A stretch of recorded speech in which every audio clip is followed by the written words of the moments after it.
starters didn't see second half. Right. We didn't see any playing time in the second half. And that was good for the upcoming guys, and Right. because we had JV, but man, it was like kind of a Frankenstein JV because we had some freshmen starting, and it was like mainly just first year guys. But yeah, we should have. That always pissed me off, man. Thank you, Eddie Hickman, if you out there listening, riding son of a gun. You know what I mean? Because like I look back at it, man. 20-some years now, it ain't nothing you can do about it. I'm like, dude, I just think we got the raw end of the stick on that because like watching y'all play, watching Troy and Chuck play, it's like Big Rod and everything. Like somebody should have. Somebody should have tasted that, but it was hard to when that happens, though. You know what I mean? Yeah, and part of it, man. You live and learn, but I mean, also too, it sucks. Losing sucks, part of it, but we got better throughout the year, and we had about 5 more games, probably would have had a nice little run. We ended up missing the playoffs. I think, we got the bad news at week 8. Right. So we were close, but. Man, yeah, they just got us right there. So, coached over at EA Cox. Y'all finished undefeated, didn't you? Huh? You coached at EA Cox, didn't y'all finish undefeated? No, we lost to. I think we went 5-2. We lost to Giles County by like a last-second touchdown. It was a shootout. It was like in the 40s, and then we lost to Whitthorne. Had a couple of starters suspended, man. So we only had like 2 days to prep, and everybody was trying to help the last minute. So, but man, I tell you what, man, we got a lot of compliments after that Whitthorne game, even though they handled us pretty good. But we got a lot of compliments from that group, man. They're saying, hey, night and day from the year before, and right. The way they came out and lined up, man, they were prepared. They looked good. It's just Whitthorne had our number that day. I coached over there for 3 years when they had the baseball coach over there coaching. Dude didn't know nothing about. He didn't know nothing about no daggum football. I can't think his daggum name. He down. I was there. I coached with Chad and Coach Lamb. I want to say my first year.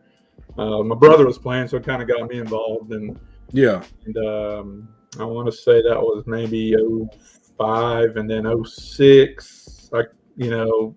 Chad wasn't there. Coach Lamb moved up to Spring Hill, and I want to say, we had a new coach, and he just needed some help. So I volunteered whenever I could, and then I want to say 07. Yeah, 07. They were talking about not having a team. Nobody wanted to coach, and right. A couple of parents reach out to me and say, "Hey, do you want to do this?" And I was like, "Shoot, yeah, I'm 24 years old, 25. I'd love to be a head coach," and got the job. Had a very talented team, man. I mean, we had too many players. If I could go back and do it again, I probably, I was 25, so I wanted to, win. That was the only thing I wanted to do was win. So, I only played players that I knew that were, that I trusted in the past. But going back, we had so many kids on the team. It was like I could have played a lot more. That's how we was that year. I got to play. And I was like, shit, I wish we had 2 more games, because these kids would get on the field. So, hey, man, producer, give me the frap out of here. Come on our show with that language. Man, you're going to kick a guess out. Thank you, producer.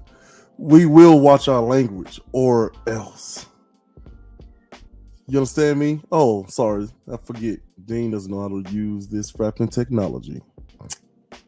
Go ahead and start the show, producer.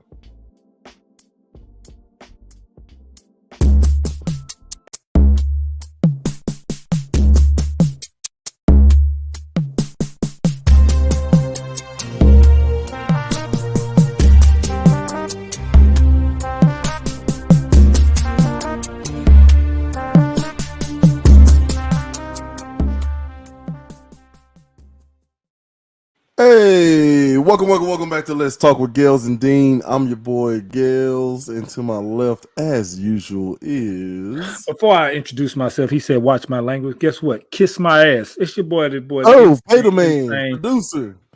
We'll try that again. Hold on, folks. Bear with us. I'm trying to train Dean for better things. Okay, here we go. I'm just kidding. Come on, man. Oh, not funny. Not funny? at all. Not at all. No, because I'm the funny man. Kiss my ass.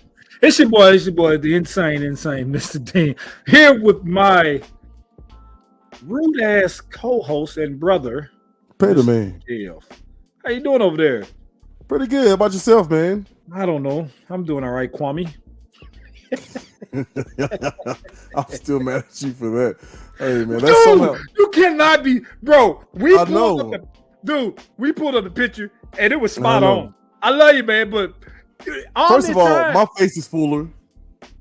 Man, y'all definitely better looking. Look, all this time, you remember we used to call you Zach Randolph and stuff back in the day because you had the Zach Randolph haircut. You know what I mean? Wait, you gotta explain to some people what the Zach Randolph haircut is. Okay, yeah, so y'all know Zach Randolph kept like that low, fresh fade. That's what Gales kept, was a low, fresh fade. I think you tried to grow a buff one time that didn't cooperate. Actually, it cooperated now in your later years, but it didn't earlier.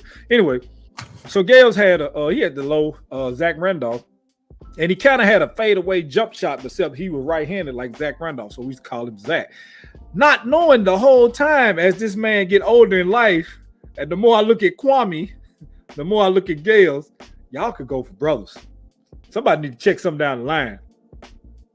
You and Kwame Brown look alike, man.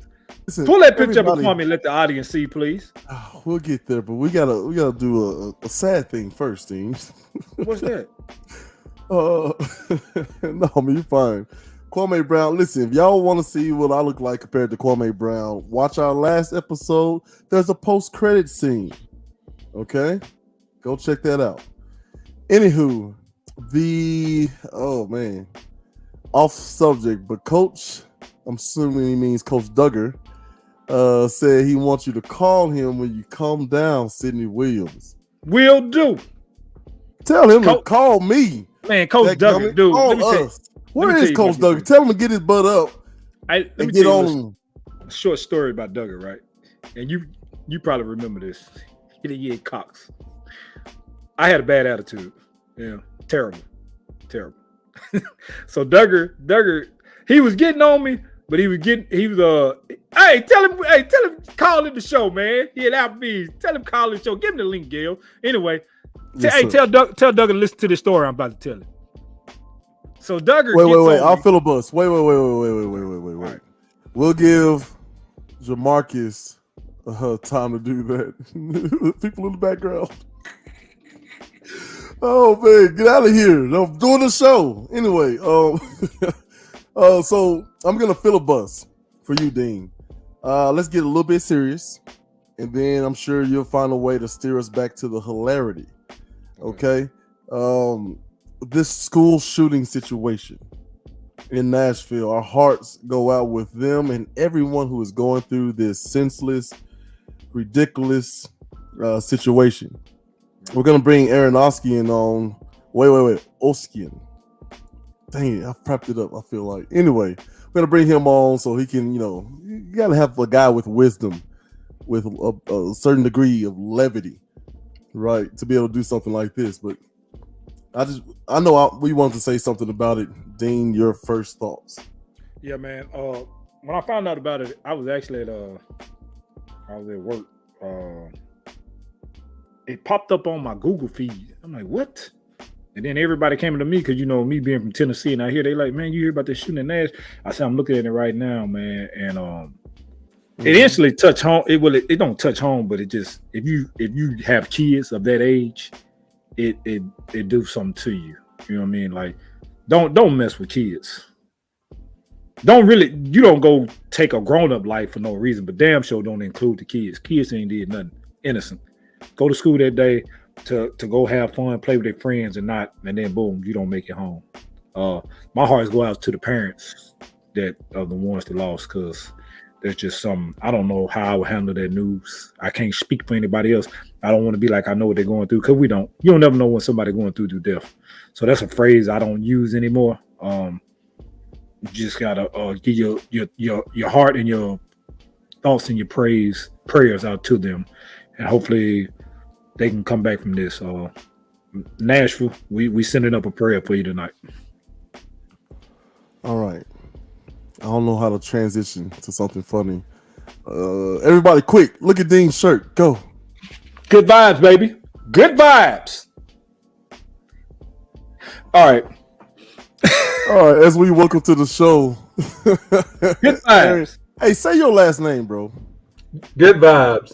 Oskian. Oskin. Oskian. Oskian. Yeah. Dean. Get it. Wait. Producer, give me a one shot. Sidney Dean. Be honest. Did you know that was his real name? I used to say Aaron Oskin. Right. Because, you get the interception. Oski. Like, I thought it was him, right? I didn't know that everybody did it. I was shocked to find up there in the Michigan football camp, people were saying the same thing. It's like, wait, I thought that was okay. But yeah, let's get to Dean's story with Coach Duggar so he can get back to his perfect margarita. Yeah. I ain't got no So if Doug, if you listening, you can tell Jamarcus if I see you laugh down the bottom, I ain't lying, but I ain't lying. So Duggar, I had that bad temper and attitude at E.A. Cox. Very bad. Very bad. Bad. Like bad. Like it's even bad for me, and I'm saying it now. It was pretty damn bad. So Duggar, I did something at practice. I don't know. I did something at practice to get in trouble. And Duggar he got on me, but he wasn't getting on me in a bad way. He was getting on me in a positive way. And I go off. I go off on Duggar. Duggar, you ain't shit. F you, blah, blah, this. Then I hit him. You're racist. Duggar ain't got a racist bone in his body. It's just sitting there. What? I'm like, you racist. To the point my daddy came in there. Sidney, what the hell? Calm down. I said, nah, man. Man, racist, man. Take me out. Made me run. He singled me out. And Duggar like, Sidney, calm down. I'm on your side. Like, you ain't on my daggum side. I'm snapping, going off. To the point that my daddy couldn't even talk to me. Like, I'm going off on Duggar. Come to find, Duggar sit me down and like, Sidney, you do know that you made the mistake, right? And I was the one that goofing off at practice, got everybody in trouble, and I was looked at as a leader, so of course they're going to get on me. So, by right, Duggar was in every bit of the right to get on me, but 14-year-old Sidney Williams said Duggar was a racist. And let me put it out, Duggar ain't never had a racist bone in his body. The man been having my back since day one. One of my, if not, he is my favorite male teacher. Miss Massey was my favorite female teacher. But I love old Coach Duggar. Took us to the Michigan camp. I wish he had to follow us up to Spring Hill, man. That dude right there was a great coach, great mentor. And I missed him when I left E.A. Cox because he was one of the teachers that helped turn me around, like attitude-wise and everything. Because that was one of them teachers and coaches that you knew that cared. You know what I mean? Like you ain't got every teacher that got your best interest. Just like you ain't got every coach got your best interest. And the ones that do, because they stay on you for a reason, because they seen something in you. And he seen something in me, so he stayed on me, but I genuinely knew that he cared. So even all the way through high school stuff, I used to go back over there and holler at him, talk to him and everything. You try to get him to leave E.A. Cox to come to Spring Hill. It didn't happen. But that was the Spring Hill administration fault. That wasn't your fault, Coach Duggar. We ain't gonna talk about that. To the point, I found out he got sick not too long ago, man. And instead of texting, I called because I'm like, man, hell no. And this man could barely even breathe, barely even talk, and picked up the phone and talked to me for about 15 minutes. And sick. What was wrong? He had something going on with his lungs. He was hospitalized. Like, it was bad. But to pick up the phone and talk to me in that state, not only did I make his day by calling him, but he made my day by talking to me because, he couldn't get a lot of sentences out without coughing. But he talked to me, man, and that was a highlight of that was earlier this year too, 2023, man. And Coach Duggar, man, will always be my favorite coach, man. So if you're listening, Coach Duggar, I will give you a call when I come this weekend, but I'm gonna get under your damn skin though. Pay the man. Kiss my favorite ass, man. Coach. I would say you were my favorite teammate, but I'd be a damn lie. Hey, producer. So anywho. There we go. Listen, You man, my favorite Coach teammate, Duggar, brother. You know that. Coach Duggar is one of my. No, I wasn't. Oh boy, he'd be lying. Producer, take him off a line. Okay, so listen. I don't know about. I gotta pick my grandfather, right? And I'll tell you a quick story, Oski. Take him, Osio. That's cool, man. You're good. Hey, Oski, listen, man. Hey, listen. O'Connell. When I moved to Tennessee in the 6th grade, people started saying it's so wrong. I can't even say it right these days. So we're good, man. But hey, as long as it's spelled right and I get my paycheck, I'm good. So. O'Reilly's. Charlie's. Okay. But yeah, my grandfather decided. I mean, he realized that he wasn't gonna do too much. Or he wanted to play in the NBA. Realized he wasn't gonna play in the NBA when he came up against one Jerry West in college. Yeah, the logo. Plays against Jerry West and decides, oh, that's what an NBA ball player looks like. Got it. I'm gonna go get married, have some kids, become an English teacher and a coach. And that's what he did for, I believe, over 30 years, man. Legendary coach. Gales is trying to be humble. His grandpapa Gale was legendary coach. He said games. I know you mean Gales. Man, what they serving at the Bees, man? Appreciate hey, look, hold on. I'm going to tell you one thing. If you at Applebee's with Jamarcus McKnight, you're not leaving out sober. Trust me. Man. I can't mess with him. I ain't messing with you this weekend, Jamal. Oh, Lord have mercy. What's this weekend? Man, WrestleMania. It is WrestleMania. It's WrestleMania weekend. This weekend? Yes. 2-day event, man. Yeah. Do you still look at wrestling there? Huh? You still look at it?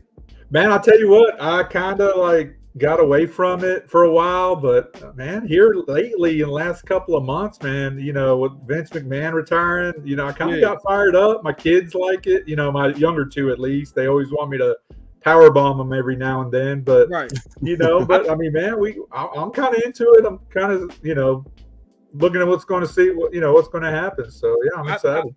I think Triple H taking over. He kind of done run the attitude. He kind of run the attitude era back. Right. That was the best era ever in WWF. Right. But it was also the time when WCW and WWF, the Monday Night Wars. Oh my! You'll never have wrestling like that again. Oh my goodness! You'll never have. It was so good.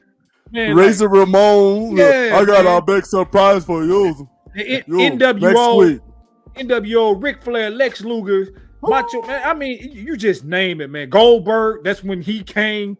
You had Raven in the Flock. You remember The Rock? The Rock had the Nation. Man, attitude Rocky era. Mafia. Yes. The Monday Night Wars will forever be the best 10 years of wrestling because it was like a 10-year span. Yeah, and man, it kind of got like too fake when McMahon took over. Well, as he got older, McMahon, damn near 80 years old. But when he handed it over to Triple H, now you can see Triple H kind of bringing back that attitude era.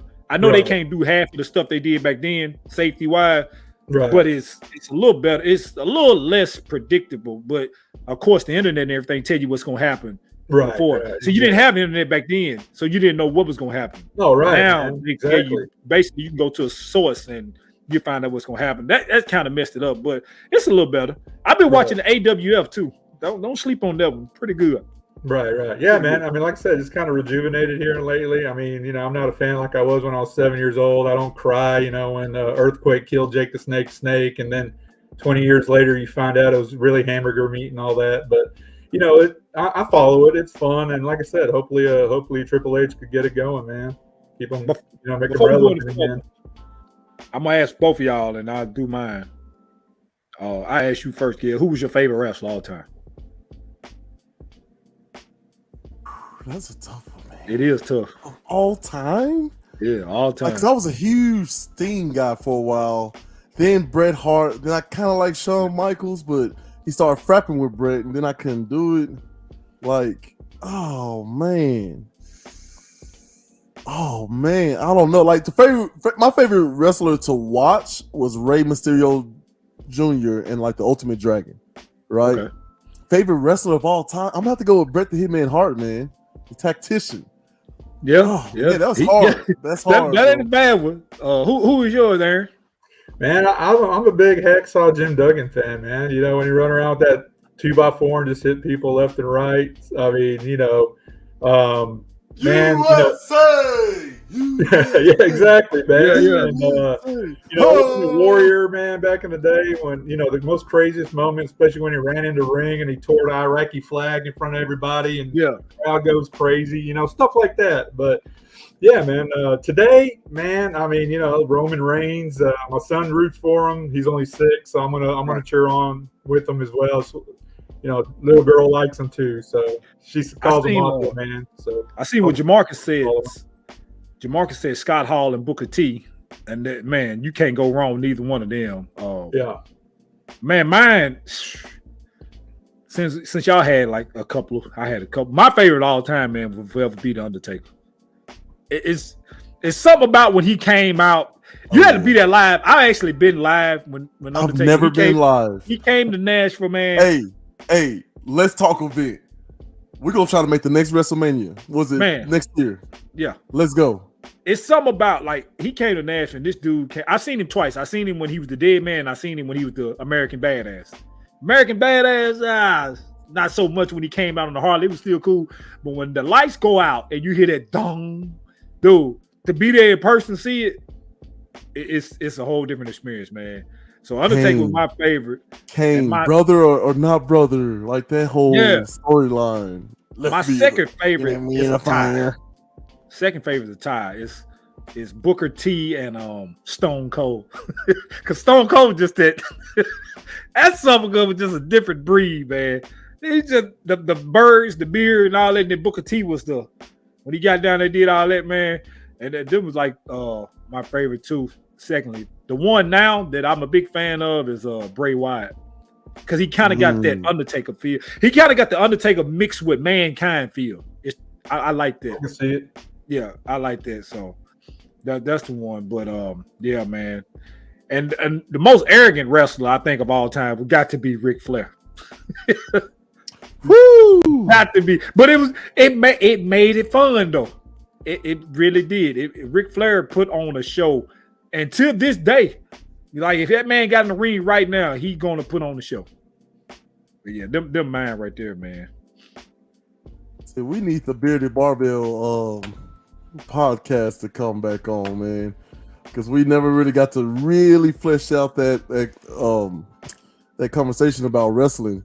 But look, we started off talking about a serious topic. I'm not going to go quite there yet because I wanted to get Coach Lamb's clips out of here.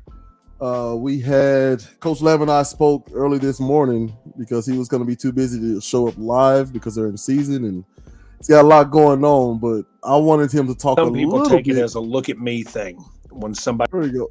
I wanted people to get a little bit of that conversation about kids, whether they're soft or not. We'll just let the man talk for himself.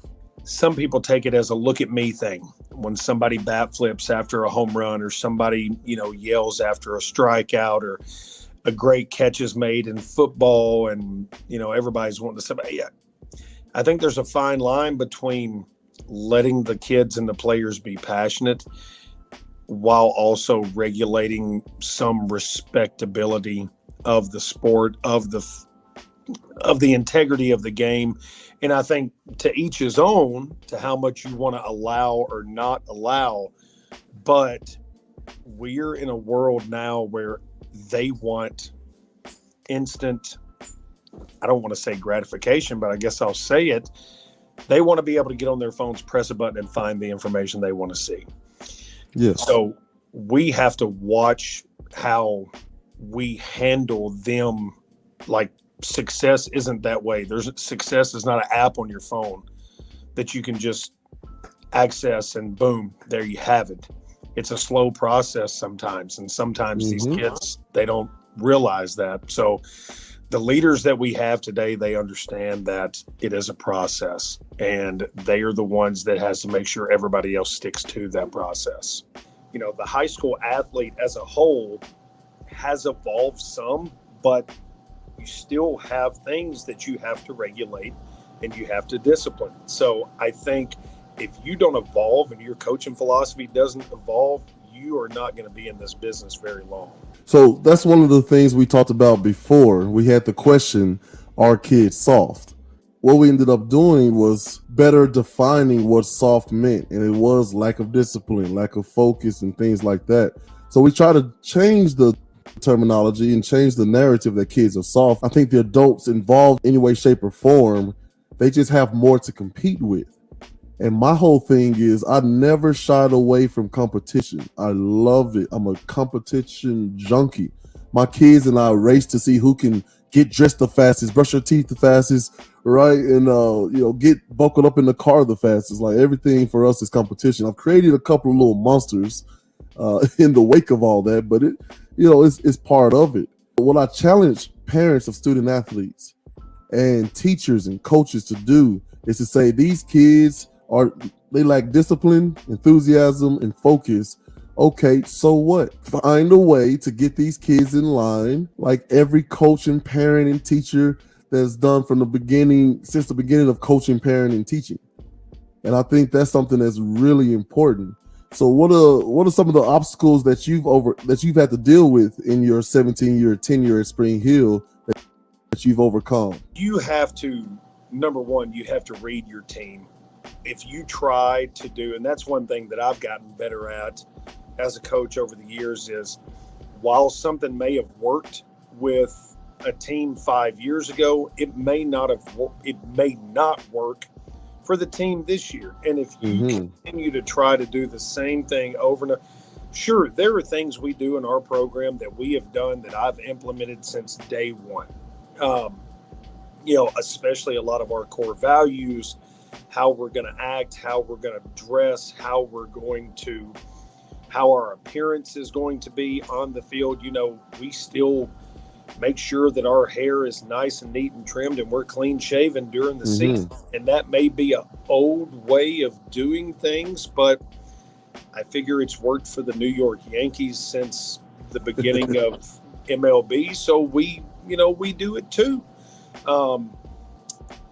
Tucking our shirts in, that's a big thing with us. And I tell them all the time, that absolutely makes no difference on how good of a baseball player. It absolutely does not make you a better athlete, a better player.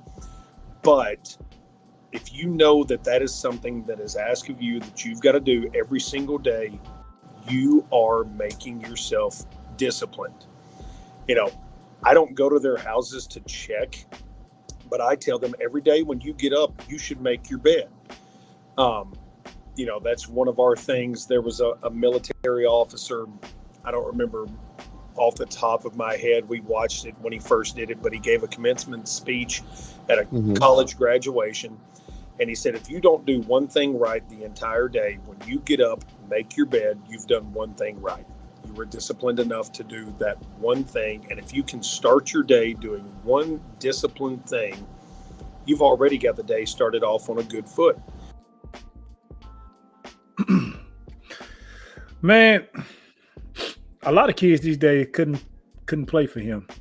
So the ones that he got playing for him, that they actually want to be there and play for them, and they're not entitled. You got a lot of we talked about this on the show 2 or 3 shows ago. You got a lot of entitled damn athletes, and what I mean by entitled, they think because they run this fast, or they can hit the ball this far, or they can field the ball this far, or you can shoot a jump shot wide open when you're supposed to hit a damn jump shot wide open. I can go score 25, but I'm gonna give up 45. But I still, you know what I'm saying? Like, I still scored 25, but I gave up 45 and we lost. But my stats look good. Entitlement. Because they think because they can do them one little thing, they think they don't have to put in the damn extra work. Carrying yourself a certain way. Walking around with your pants up. When you're an athlete, when you're a student athlete, especially like in a small community we come in, everybody know you. Everybody know you. So you got to carry yourself a certain way, man. You really got to carry yourself a certain way. And that gets me to Bronny James. Bronny James carried himself very well. I'm not a Bron fan, but I can say Bron taught that young man how to carry himself very well as a student athlete, as a young man. outside the little incident when he was on Instagram smoking the blunt, that's about the only thing that he's have done that we heard about. Outside of that, he's been a stand-up kid, you know, and to be looked at by young kids. But one thing I don't like, Bronny James will get to the NBA just because his daddy is LeBron James. Just? Yes, I do not think. I do not. Yeah, and he'll go top 5 pick because his dad is LeBron James. He's not a top 5 pick. He's not even. You having two separate conversations. No, I'm not. I'm not. Go ahead. Look, I'm saying you're saying that he's gonna get to the NBA just because his father is LeBron James. Right. I disagree with that. I don't. I agree with you on the top 5. He's not a top 5 player. But he'll go top 5. If he goes top 5, I mean, he's gonna go top 5. There's no. Watch what I tell you, and we're not agreeing on it. But you know, I know, Aaron know, just because his name is Bronny James, he will go top 5 in the draft. He'll be a one and done, and he's not a one and done, but he's gonna be a one and done because first of all, his daddy want to play with him. All right. So wherever he go, Bron already said, all I gotta do is make one call to any school in America, my son to go there. Right there, what the hell they tell you? That's entitlement because it's LeBron James' son. You know how many kids that didn't make the McDonald's All-American that should have made it, but he made it over them? Bullshit. His stats wasn't that good. So what? They should have had better parents. Kiss my ass. Here you go. Aaron and I were saying, we were talking about this earlier. No, I'm dead serious. Like, better parents. How you know they didn't have better parents? What do you think the world is? How you know they you think the world is fapping fair, Dean? How do you know they didn't have better parents? You don't think the world is fair. I don't believe that. You really believe the world is fair. I'm not saying they don't have better parents. I'm saying, but if their parent cannot call any school in the world and get your child in, then you're not a better parent than LeBron James. Oh, it's LeBron damn James. Okay. So me and you, we can call any school when our boys get to go. Jamarcus, when our boys get to go to college, 5. You mean tell me you can pick up a school? You can pick up a Call Duke. I got JJ right here, 7 foot. Because I really believe he gonna be at least 6'8" to 7 foot. No, he gonna be I want him to be moderately okay. I got JJ right here, Jeremy Jr., 7 foot and can play. I'm calling, get him on the roster, and they gonna do it. Cause you're just Jeremy Gales, man. You're not LeBron James. Right. I'm Sidney Williams, so I can call for my 2 boys. I want them to one to go to Florida State for football, and I want the other one to go play at UConn for basketball. And they gonna do it just because I called. No, hell no. You're not LeBron James. You're proving my point. You're proving my point. You're proving my point. So like you're sitting over here complaining. Hold on, no, I'll let you go. Hang on. You're sitting here complaining. You're not right. Because this guy, producer, I'll try to be nice. Like, Aaron, help me out. Where am I at with this? Okay. Producer, give Aaron the one shot. Me and Dean about to fight in the back. Okay, so the other one shot. Sorry. So listen, I probably get into any college in America, possibly, but you got to think, yeah, maybe he might get in there, but top 5, unless he deserves it, you got to think, man, you're at a professional level. These are NBA professional coaches. If they're gonna take a chance, if he's not top 5, I don't think he's gonna get drafted top 5. I mean, Michael Jordan could have done the same thing for his kid. He could have easily went to every college in America. And where'd he end up at? I think Central Florida, and I don't even think he made it to the NBA. No. Now, today's day, with all the Instagram things, like I saw a TikTok where he's not even in the top 50 and he gets invited to the McDonald's showcase. And Dean, I agree with you, man. That's he's taking a spot of somebody that could have deserved it. I truly believe, man, that blue chips. Producer, the frap out of here, man. You get the frap out of here. Producer, all I'm saying is I'm so tired of this boo-hoo attitude of, well, that's not fair. What about the next person? If they should have had better parents. They should have let LeBron, listen, they should have had better parents. The world is not fair, gentlemen. So you don't get what you deserve. Okay, producer. You don't get what you deserve. You get what you negotiate for. And that's that. There's a hierarchy that exists. And that's that. Michael Jordan probably had this old, antiquated ideal of, I'm not going to step in and my son has to earn it. Bull. That's dumb. That's dumb. No. Okay, when everybody else is in here shelling out money and fapping, trying to, like, somebody just went to the chick from Little House on the Prairie. No, Full House. She just went to jail trying to pay for her daughter to get in, made up a whole story about her playing a sport she never even touched. That's what the world really is. It's full of advantages and disadvantages, and it's time for us little people to start playing that. LeBron James' mother was an underage person and got pregnant, kept the baby, raised him the best he could, got him in the best schools they could. People stepped in to help. Fast forward, he's LeBron James. My sons are not going to want for anything. Are you kidding me? Dean, you tell me right now, if you could call anybody in the world and have your son there, you're not going to do it because, oh, that's not fair to the next person. My son's going to have to work for that shit. No, I see both sides. Because, I mean, the thing is, again, LeBron James, yeah, can he pick up the phone, make something happen with these? Because you know what? They're going to want the attention. They're going to want the media, publicity, everything. And, I mean, it's to a point he could kind of go to any college he wants to. But I'm just saying, you know, top 5, unless he truly earns it, an NBA coach is not going to take a chance on, you know, they're going to want to win at that professional level versus, you know, put people in the stands. You know what I'm saying? Because winning will eventually put people in the stands. I mean. No, we're not going to touch that Pippen stuff right now. I don't give a damn about no Scottie Pippen and Jordan wife tearing her ass up. Anyway, LeBron James Jr. is not a top 5 player to go in the draft. Who's arguing that? And he's going to get to one of these big-ass schools, not because of his play. It's because his daddy making the damn call. And you say, would I do that for mine? Hell no. I hold them accountable. Oh, look at that. We have a lie detector plugged into the show, and every time this frapping dude lies, he gets kicked off automatically. That's not even me. Hey, kick me off again. I'm going to kick your ass. Oop. That wasn't me. It's the lie detector. I know damn lie detector. The lie detector, them hell, we all going to hell. Don't do it again. AI is taking over, fellas. It's happening. Man, listen, I'm just... Did you see what Jamar... Put that back up what Jamarcus put. He's not better than none of them. Percy Miller gave him 30. And Percy Miller team 1, the son of Master P. But you think Master P can call any school and get Percy in? Yes. I mean, not Percy, but Hershey. My bad, Hershey. Yes.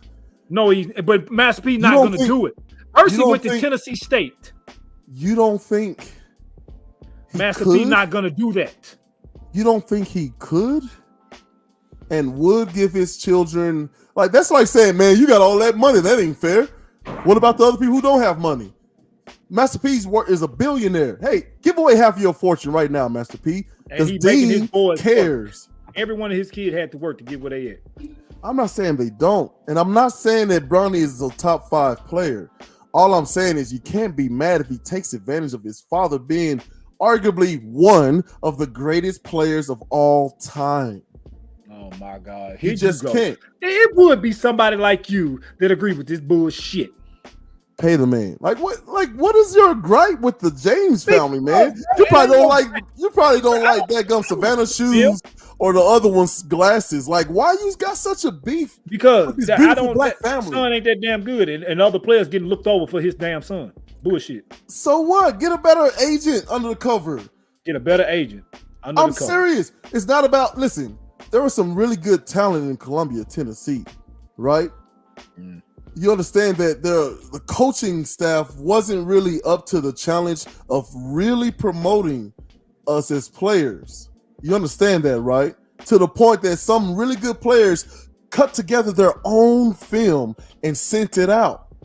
That's not fair, Dean. That's not fair, but that is reality.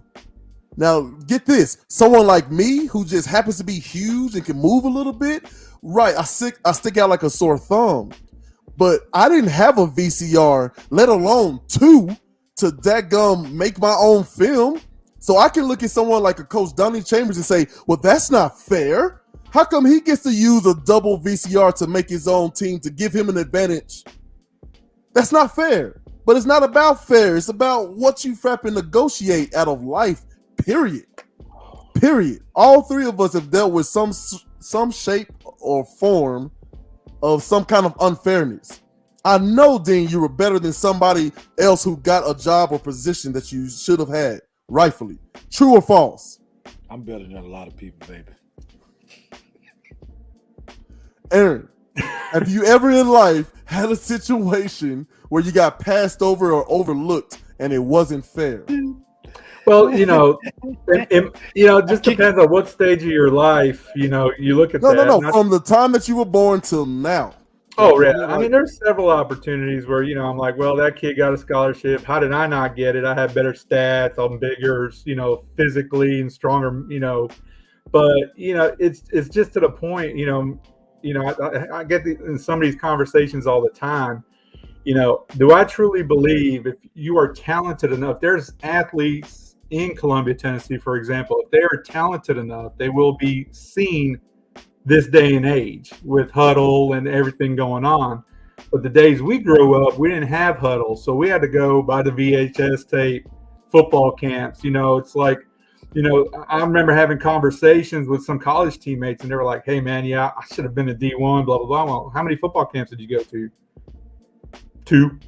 This one and, the one at MTSU. So, I mean, we're all going to experience that in life and job, team, sports, from the Pee Wee level all the way up to varsity. So, it just depends on, how you're going to reflect. If I didn't get a job back in the day when I was younger, I would have been like, oh, man, they just like that person more. But deep down inside, it's like, all right, what skills was I lacking versus that person? And that's how I think, we got to look at it today. Yeah, things aren't fair. It's part of life. It is what it is. But ultimately, deep down inside, the person I'm looking at right now is going to determine if I'm going to move forward or just say, just cry and whine and say, hey, it's not fair to me that I didn't get this job or this promotion. But okay, so I've been on both sides of it. I think you have too, Aaron. Yeah. Where you've been on one side of the table where you're trying to get a job as an applicant, and then I've been also on the other side where I'm helping with a panel choose an applicant to get the job. And I remember distinctly, like, someone who was absolutely not right for this position. And we all kind of, when they left, we all looked at each other like, whew, well, that's an easy decision.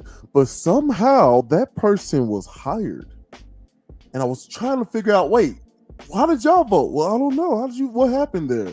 Oh, it's the dean's nephew. Why you have to say my damn name? Oh. why you have to say my name? Dean of a university, man. Dean was a position well before you were born. But I mean, do you understand what I'm saying? I get what you're saying, like Dean. Yeah, that was good. Well, to touch on that, Jeremy, yeah, man. I mean, yeah, back in my management days, I was on the other side of the table, especially when we're interviewing people internally. And, when I was a younger manager, I wanted to make sure 2 things, was that person likable and that person could lead.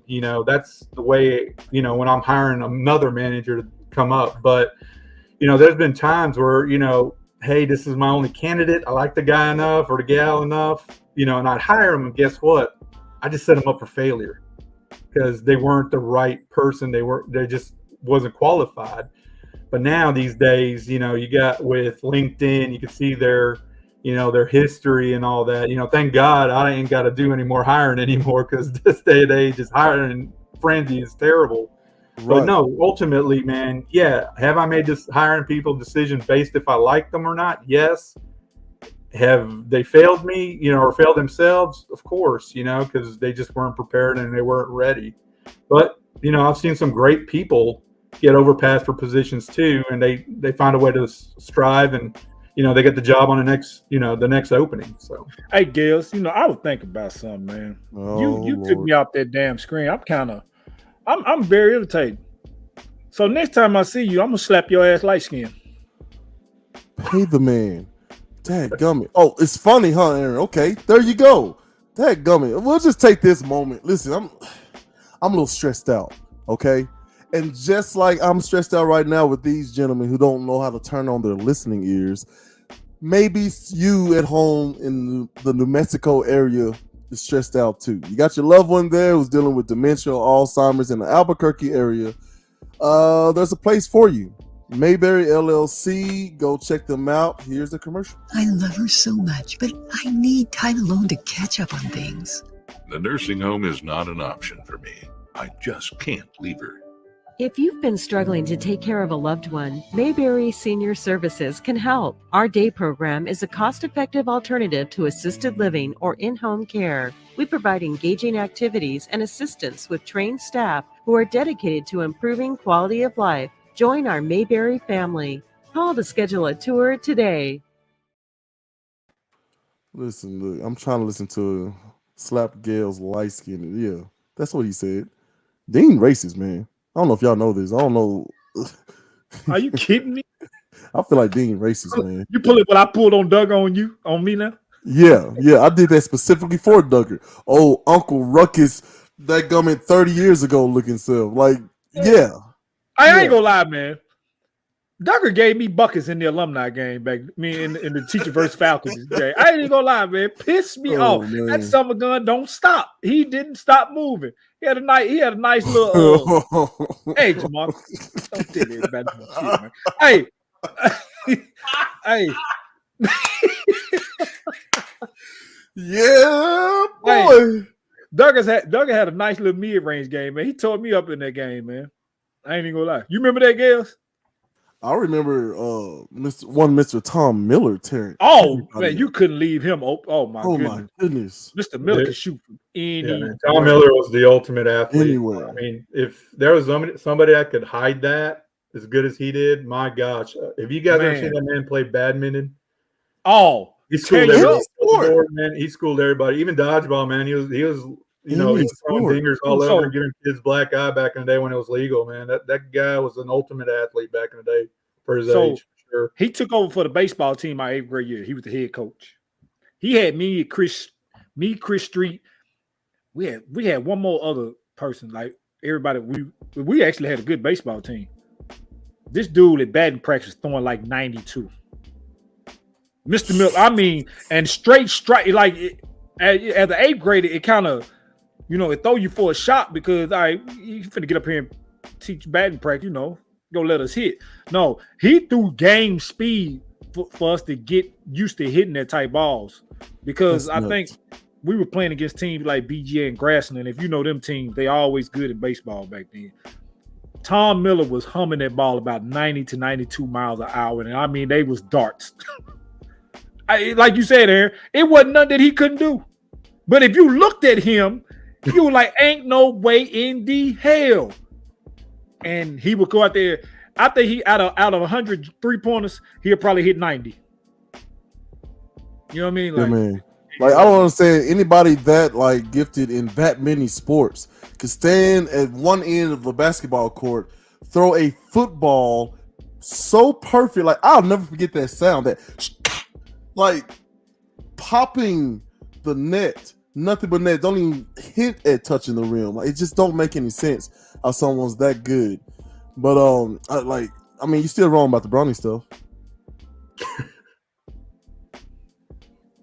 Hey, we're gonna go into a serious thing, man. Because you're wrong about the Bronny stuff. We'll come back to that next week. Well, I'm gonna go into a little more serious thing. We're gonna go back to the school shooting, man. Yeah, it's close. That's close to home.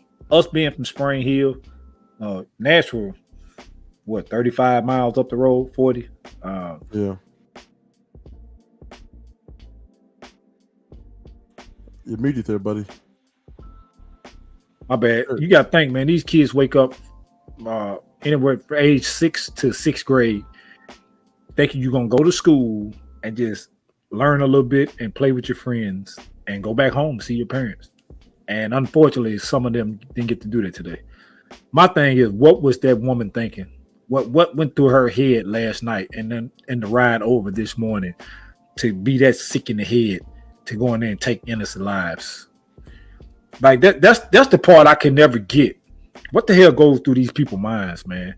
Like what is in your brain? What tells you to do that? Like I said, you don't walk up and just take a human being life, period, an innocent person, like grown up like us. But kids, they're the most innocent things in the world. You know what I mean? So y'all give me y'all feedback on that. I don't know about kids being the most innocent, man. I got 4 of them. I'm just saying. I'm talking about in God's eye, the kids are the most innocent things. In God's eyes, we're all the same. We're just spiritual beings. Yeah, I got 4 kids too, Jeremy. So I totally understand what you're saying. But no, man, hearts go out, prayers go out to the families out there. You know, there's you can't really prepare your kids for anything like this, but school presence has a lot. Law enforcement presence has a lot to do with it. I mean, dude, guys, it was a private school that got hit today. It just shows my kids go to a private school, and it just shows that nobody's safe. As much as you want it to be. That's one of the reasons we sent them to a private school, because you're hoping nothing like that would happen, but it did. The thought, to kind of piggybacking off of what Sydney said, what are the thought process? What could have been done? What could have somebody talked to this person? What could have been done to just hey, change that person's mind, but ultimately, I mean, I could go into a whole series about talking about it, but without knowing the true facts of what happened, I'm hearing it's a man dressed as a woman or what. You hear so many stories, but like Dean said, man, there's kids tonight, there's parents. Somebody lost a brother and sister today. Parents lost their children. They're not gonna be. It's gonna be tough, especially around the holidays, man. Those kids ain't gonna open Christmas presents, man. So. Yeah, thoughts and prayers going out. If there's things that I would recommend doing, yeah, man, just show presence in the school any way you can as a parent and an adult, and just hope for the best. It's tough times we live in during these days. Yeah, and Dean, you kind of did a mental jujitsu exercise there. You said, what was that woman or man? I don't even know the details. Yeah. What were they thinking? Like, you gotta be messed up in the head to go up there and do that to somebody, to anyone, let alone children, right? Like I'm trying to get somewhere really fast. Mickey Mouse. Stay with me here, Dean. You got that look, that glare in your left eye. Yeah, I'm right, because I don't know where you're going with it, but I'm gonna stay with you. Go ahead. Okay. Go ahead. They someone drew that. They had to design it, and they were trying to figure out how in the world can we make something really cute. So someone studied the cute factor, and they found that big eyes, symmetrical, and all these certain button nose and these features, right? And that's the composite that makes Mickey Mouse.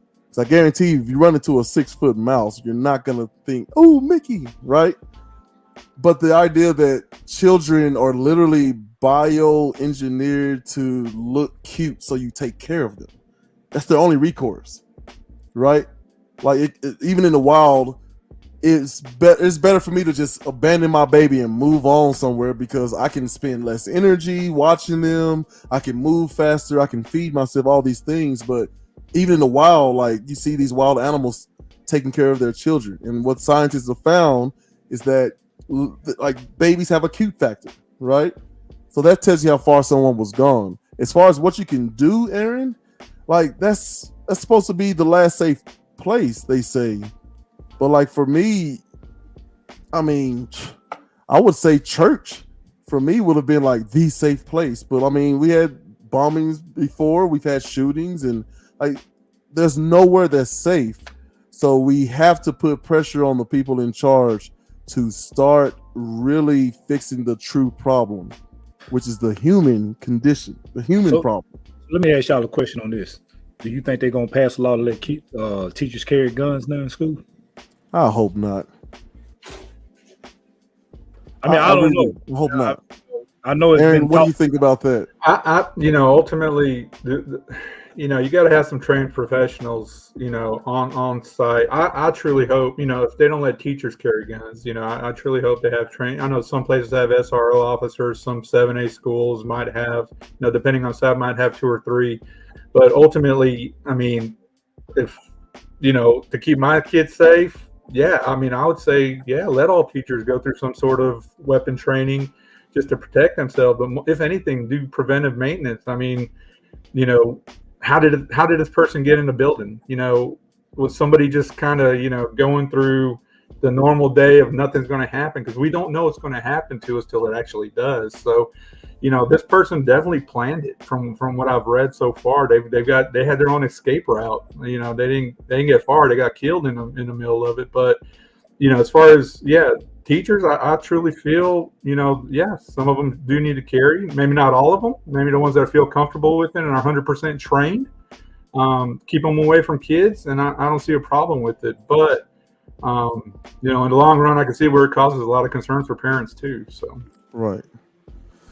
So, Dean, your thoughts? Do you think teachers should be armed? Man, at this point, yeah. Man, look. I mean, look at all the school shootings that we having, and like mass. You think you got a couple of teachers armed in there?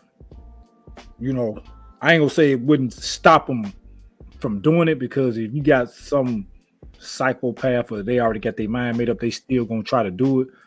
But if a teacher can draw first, you ain't gotta kill them, shoot them in the leg, something, stop and protect them kids, because that's what they're there for. They're there to teach, but you're there to protect our kids every day too.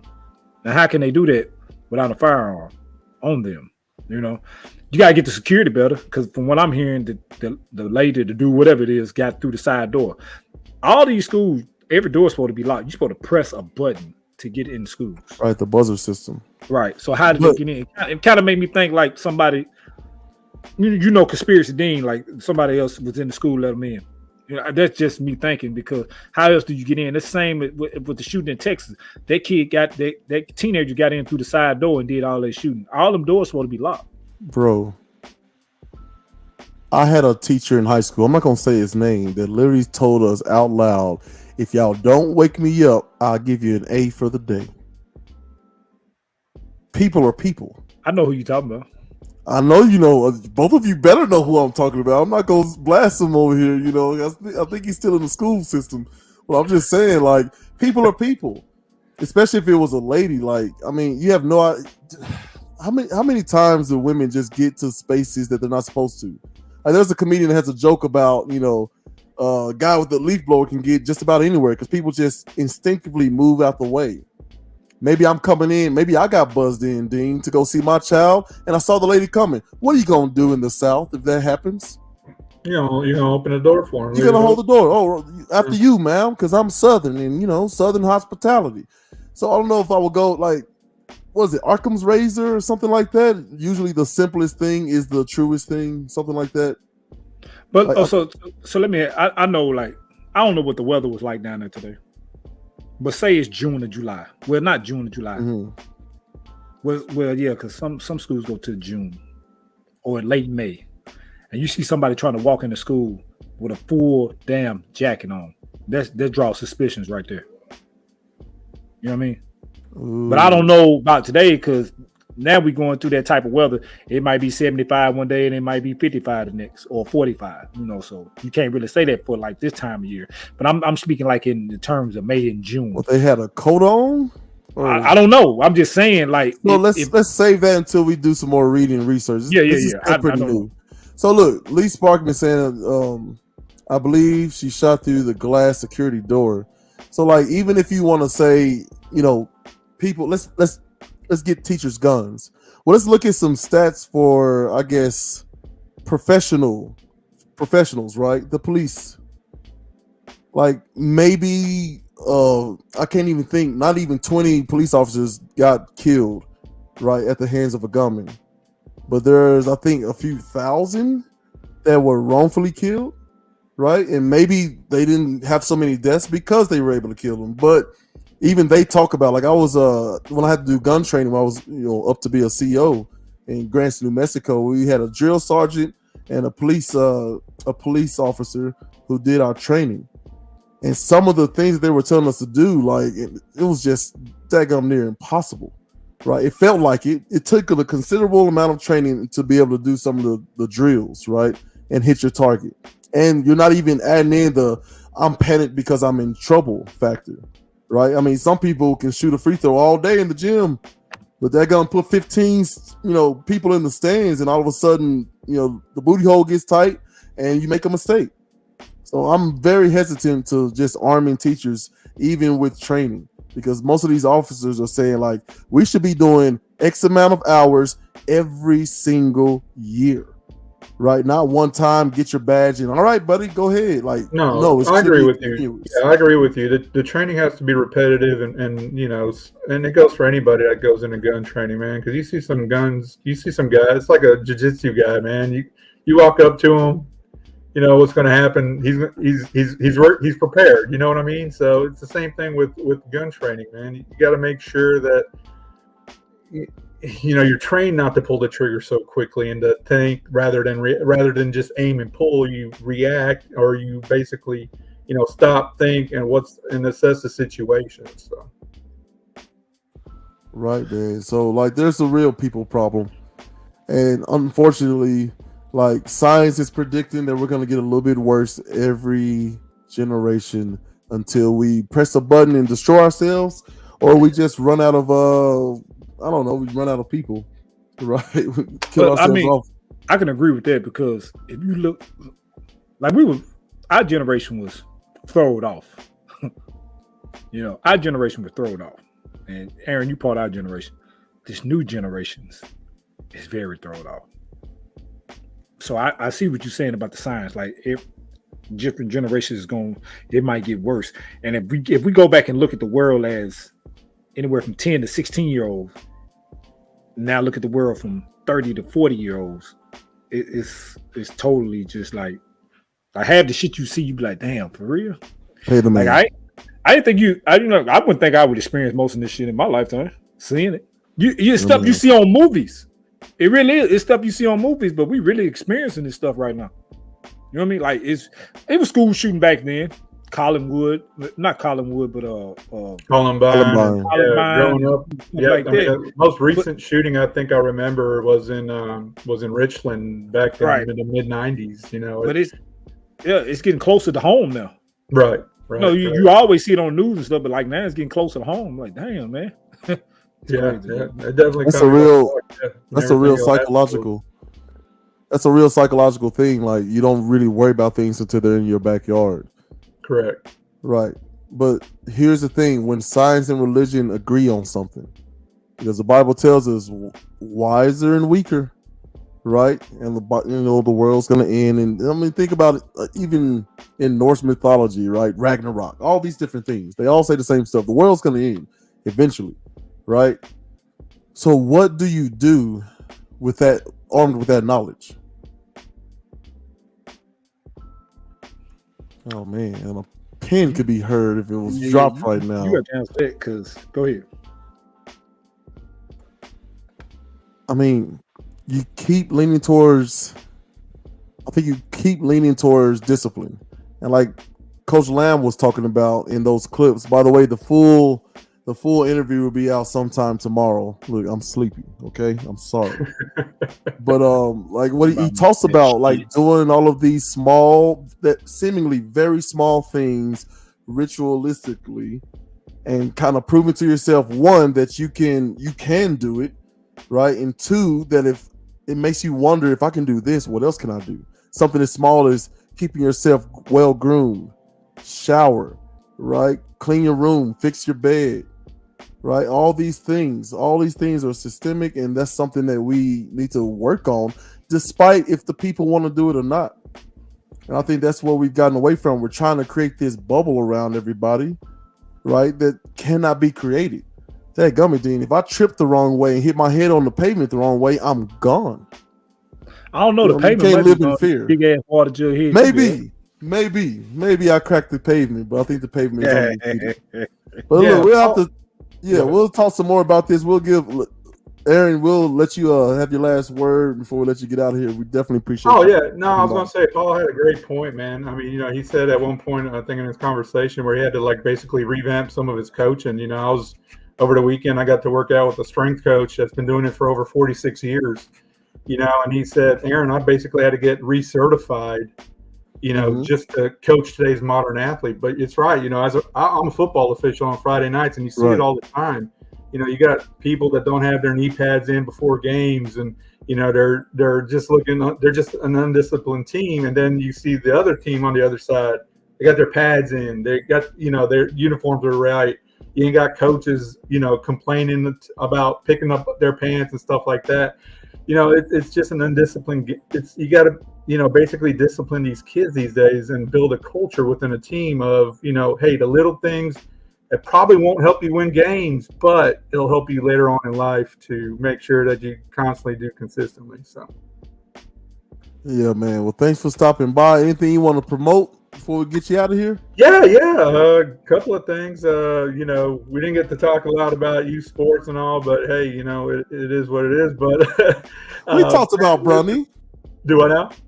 We talked about Bronny James. Oh yeah. If you guys want to, you got a student athlete that's in the next, trying to get to the next level, I truly recommend sending them to some sort of, sports development class. And I want to give a shout out to Fit Facility here in Florence, Alabama. Jamie Dixon, certified, trained, had helped several players prep to get to the next level. And I think he's got about maybe 20 collegiate athletes made it past year one, going into year two. So it's about a 6-year-old business. And man, he's doing a great job over here at the Fit Facility over in Florence, Alabama. Bro, I did not know you moved to Florence. Hey, there we go. Learn something new every day, right? That is it. I love that jersey back there too. I think one of our commenters said something about it. Yeah, man. Long live the heel. All right, man. Go on to the back room. Get your cookies, your snacks. You can stick around, finish the show with us. If you got to go, I understand that as well.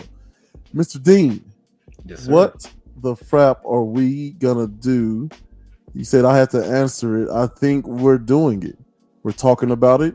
We're trying to learn how to be better men, which makes us better partners in our romantic and unromantic relationships, better fathers, right? That makes us a better person in the community. And I think that's what we have to do. But, man, we have got to fix the real problem, bro. Like, before Obama, there was an issue of, if we follow along this trend, the Fed was saying, we're going to have more jobs available than people to work them. And they were talking about fixing these, immigration policies, as well as wages and education. Because when the boomers all retire at the same time, like they're expecting them to, that's a lot of jobs, and no one's ready to take their place. No one is ready. And I'm saying, like, America needs to wake up. And I'm not talking about the politicians. I'm talking about people like you and me. If you don't vote, you need to find somebody you can vote for. Okay? Because let me tell you, the idea that profit goes up, production goes up. I mean, the stock market has gone up. Like, everything has gone up. Cost of living definitely has gone up. Have you seen milk and bread these days? Daggum gas. One thing hasn't, though, Dean. Wages. So we got to fix the problem, because we are squeezing ourselves and choking ourselves out, man. Mm-hmm. You're right, man. Shit. The only way it's going to fix it. Come, man. Like, damn, we can talk about this all day. Only thing going to fix it. You got to vote, but like, who the hell do you want to vote for? Because they all full of shit, too. Pay the man. Fair enough. Why aren't you running for office then? Why aren't I? Right? I would vote for you before I vote for me, because I mean, I would too. I got more hair, but that don't mean shit. You ever seen a bald head man in a suit, boy, with a beard? You know what? I have. Yeah. Okay, yeah. Pay the man. Yeah. But no, what I'm saying, the only way. I think the only way to do that, man. Oh, okay, man. All right, Mr. Oski. But the only way we do that is literally we have to vote. We have to vote for people who actually care about the issue, but that means we have to hold them accountable, which means we can't just show up because the CNN is saying presidential election like it's the dadgum Super Bowl or World Cup. That's what we've made this thing into. You got to show up to your local elections every single time. It's a pain, right? Dadgum, you can do a mail-in ballot. You can vote early so you can avoid some lines. Like, there are ways to do it, but we just are simply not doing it well enough. But you got to hold them accountable. If you do not do your job, then I'm not voting for you, and you're gone, and we'll find somebody else. Eventually, it takes a long time to turn a large barge around. But eventually, real change happens. But the main thing, Dean, we have to be educated to be able to do one or the other. That's vote and hold them accountable. Let me ask you this one. If Kanye run, you gonna vote for Kanye? Crap, no.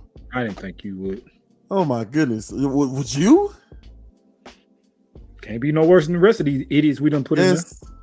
He can. See what I did there, Barack Obama? Yes, he can. Maybe he's a genius, maybe he's not. But one thing I don't like about how he moves is, I'm gonna get out here and be honest. Okay, bro. Like, we know that's a lie right off the bat. Guess what? That's a different show. That's a different topic for a different day, because we'll be another 3 hours about this. This man said he would vote for Kanye. Why would you vote for Kanye? I didn't say I would vote for Kanye. I would consider voting for Ye. Why? I ain't gonna lie about it. Like, hey, those will be the dopest uniforms ever. Hey, people might look at me side-eye with me saying that. I would consider it, because he can't be no worse than these damn idiots that we elect in here. Oh my goodness! Listen, man, ain't none of them good to me, but that's what I'm saying. That the problem is we're not paying attention enough. We're not, right? Because they both arrogant. They're both arrogant. He talking about me and Ye. Oh, you and Ye. That makes sense. Hey, Dean. Marcus know me. He know me, boy.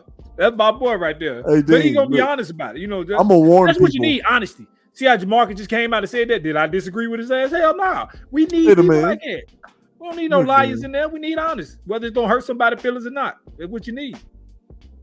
But that's not going to happen by and large, right? Because very few people have made it hard to. They made it They've made it radioactive, to be honest. But Dean, last quick question for you, okay? We're gonna do a post-credit scene, so don't you go anywhere. So listen, I ain't going nowhere. I'm kind of hungry. Okay, listen. It's too late to eat. What did the left eye say to the right eye? We cross-eyed. Between the two of us, something smells. Like your breath, which stinks like ass. Anyway, hey man, big thank you to Mr. Aaron Oskey for coming on the show tonight, man. That's an old football brother of ours from Spring Hill High School. Played college ball, coached middle school ball. Did it all, man. Just a good guy in general. Manager at a couple of businesses, man. Just a good guy overall. Played semi-pro ball with him for 3 years too. Just a good overall guy. That's one of them guys that you hear that you talk about, be like, man, that's just a good guy. That's Aaron Oskey, man. To the school shooting victims in Nashville at the Christian school, our hearts, our thoughts, our prayers goes out to you. Goes out to Nashville. Nashville strong. Me being from Tennessee, it hits different, but we're gonna ride to come above that. Don't let that knock you all the way down. And I know the city of Nashville will rise and come above that. I hate it for the families. I hate it for those little kids. I hate it for the kids that had to see that, because there's something that will stick to them forever. But it's angels watching over y'all. So, and they will touch over your families tonight. That's one thing I honestly believe. So it'll be hard to get through, but with the help of the man upstairs and the angels around you and your families, y'all will get through that. Firm believer in that. Big thanks, big shout out to Coach Lamb, Spring Hill baseball coach, man. That guy got that program doing some great things. It's crazy when you think about Spring Hill High School, you think about the baseball team. So what they tell you about their coach, that you think about Spring Hill now, that's what the first thing that come to mind is the baseball team over the football, over the basketball team.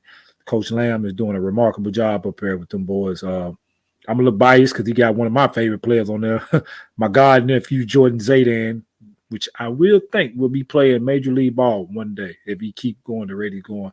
But when you got a coach like Coach Lamb, he's putting players in D1 colleges. I think they had a kid go to Vanderbilt, MTSU. So he's getting kids in colleges, man. Great coach, old school coach, and the players really want to play for him because a lot of players cannot play that old school ball anymore. But And thank you to everybody. My bad. I'm looking at Gail's writing something in the chat. He's an idiot. Sorry, people, that kind of threw me off. But to everybody that was in the chat tonight, man, we appreciate it. Jamarcus, Coach Duggar. Hey, big love to Coach Duggar, man. Favorite coach of all time. I will call you when I come this weekend. Jamarcus, I see you too. Everybody else who interacting in the chats, man, y'all know we love that. Keep doing it every week. And once again, man, if y'all got any ideas or anything y'all want us to talk about, hit us up in the inbox, and we're going to try our best to do it. If you want to be a guest on the show, hit us up in the inbox, and we get you on there. It might not be right away, but we're going to get you on there. And once again, love every last one of y'all. We really, really appreciate y'all. Y'all help this show grow, and y'all help us grow. And we're going to help each other, and we're going to continue to grow together. Peace and love. Holler at y'all next week.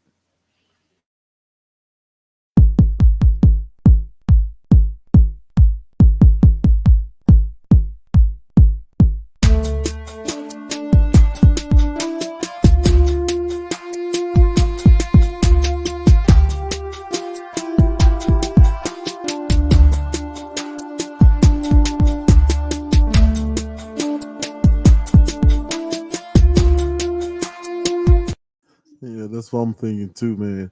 So if we lose, we take a bet on whether or not Bronny James goes top five. Top five? Yeah, I'm saying he's not. I'm saying he is, and not because he's good enough to, because of his daddy. Okay, we know where you are, but I'm just saying if I lose, I will have what's old boy name? Say I look like Kwame Brown. I'll have his picture as my profile pic for a month. All right. If I lose, I'll buy that headband with the hair, and I'll wear that motherfucker. Pay the man. You gonna do that anyway. You gonna do that? I ain't gonna do it, man, because I had one of my homegirls like, you better not come to town with this shit on your head. Pay the man again. That gummit. You ain't gonna listen. I am hey putting man, in it's the after comments. hours, baby. I can get down now. That's right. It is after the show. Yeah, Okay, I can say some motherfucking shit right now. You know what I'm he's saying? all the But way I ain't loose. gonna do it because I've been good. I've been good the last couple of years. Mm-hmm. Well, listen, your niece. You know, I want to shout out my daughter Alexandria. She goes by CL. She is doing some interesting stuff. So she's got a virtual reality book out right now. And I'm about to, there's the link right there in the comment section, right there. And I'm going to go up here. If you click that link, let me see if I can't share the tab. I thought I had this all mapped out in my head. You know what I mean? But it don't always work out like that. Boom. So, wait, hang on. I messed up again. There it is. Boom. All right, we'll take that down. That's the link right there. Okay, so you click this link and it takes you here. All right. You click the little run interactive form. You read the instructions. So basically you'll put in information about yourself and all kinds of things. And then you read, it's like a choose your own adventure type thing. I'm really excited about it. Her writing is, man, it's really good, Dean. I mean, really, really good. Me some things, man. Yeah, man. Before I forget, and shout out to my niece, I will be in Columbia, Tennessee this weekend doing a little bit of Let's Talk with Gales and Dean from downtown Columbia, Tennessee for Mule Day, going around interviewing vendors, people cooking food. My man Gales won't be able to make it, but he'll still be there in spirit. He'll be on that screen some kind of way. We're gonna make it work. I'll be on the screen. Wish I could jump through the screen so I can taste some of that food. I'll be down at Willie's Wing. Shout out to Willie's Wing. That's my cousin wing shop. But I'll be going around interviewing other vendors that's selling food, selling shirts, selling clothes, looking at the rides and everything down there, man. It's gonna be a good time, man. It'll be a good time. Weather permitting. People, be safe. Be safe. If you don't like something that's happening, just go home. Don't ruin it for everybody. I feel like we get this every year. Ain't like I'm just talking about the fights and all that, but I mean, I'm glad it's cleaned up a little bit. You know, maybe that's one good thing that comes out of kids being soft these days. Dean. Jupe, if you're listening to me, I might need your help this weekend. Ain't no mic to it, that gummit. Ain't no mic to it. All right, people, we out of here. Peace.